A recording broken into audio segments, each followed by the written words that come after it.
Hello friends, welcome to Technique. This is Nirmal here and you're watching the detailed camera review of the new smartphone from Xiaomi under the Note series, the Redmi Note 9.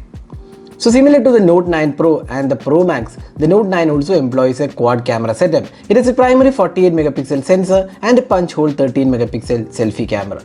So let's dive deep into the camera to see how it performs. So if this is your first time on this channel, do hit that subscribe button and also hit the bell icon to get notified of all the videos we publish. Now coming back to the review, let's first have a look at the hardware offered. In terms of the camera hardware, the Redmi Note 9 packs a quad rear camera with 48 megapixel primary sensor with a Samsung GM1 sensor and f1.8 aperture. You also get an 8 megapixel ultra wide angle lens, 2 megapixel macro sensor and 2 megapixel depth sensor. There is also LED flash included. The front camera is a 13 megapixel selfie camera with f2.2 aperture offered. So let's find out how the camera performs. First, let's have a look at the video quality. The phone can shoot videos in 1080p resolution at 30 fps and 720p at 30 fps.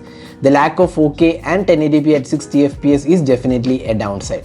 The quality of the video looks decent, the colors are vivid and the details aren't bad, but the bitrate of the video doesn't seem to be good. Also, there is EIS on offer and it does a good job in getting a stable footage. The video quality is nowhere close to what the Note 9 Pro offers. There is also ultra wide angle video recording, which is again average.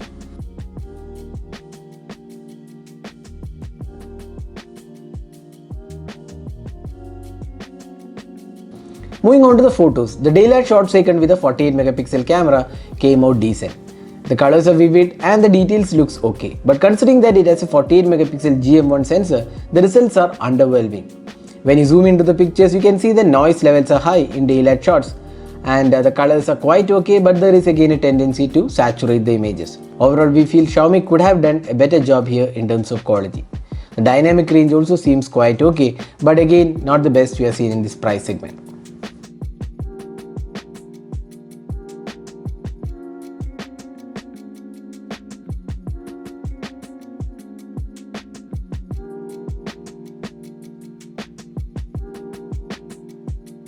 The 8 megapixel ultra wide angle shots came out pretty decent. While it's not as good as the primary camera, it's still usable for a budget offering.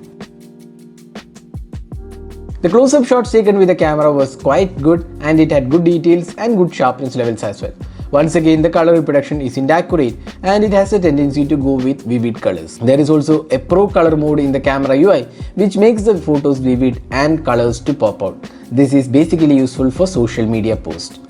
The macro shots taken with the 2 megapixel shooter was again average in quality. The colors seem slightly muted, but details looks quite okay. Moving on to the portrait shot, Xiaomi is one of those brands which always had good portrait photography, but here we were disappointed as the portraits were not great. Details seem okay, but the edges were hit and miss and there were too many missed edges on the portraits and the dynamic range isn't the best. Now next, let's move on to the low light captures. With adequate indoor lighting, the shots came out well. There is details on offer, but then the moment light drops, the quality reduces drastically. The low light captures had a lot of noise and mostly unusable. Turning on the night mode improves a bit, but not by a huge margin. Overall, the low light quality isn't great on this device.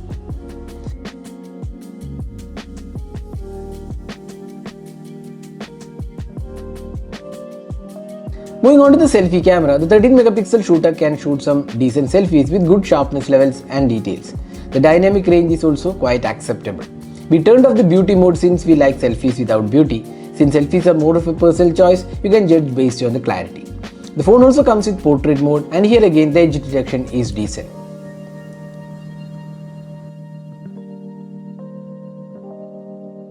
So this is the video recording taken using the Redmi Note 9 which can record videos in 1080p resolution. So you can judge yourself how good the clarity of the video is and also the audio output from the front camera on the Redmi Note 9. So summing up, how good is the Redmi Note 9 performance in terms of the camera?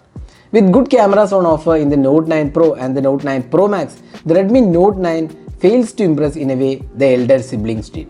This is more to do with MediaTek's ISP, but then Xiaomi can do a bit more with updates to the camera performance.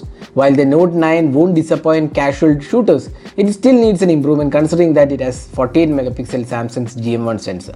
We hope Xiaomi works on this in the coming days. So what do you guys think about the camera on the Redmi Note 9? Hope you enjoyed watching this video. Do hit that like button and also hit the red subscribe button for more videos. Thanks for watching. Hope to see you in our next video. Have a great day.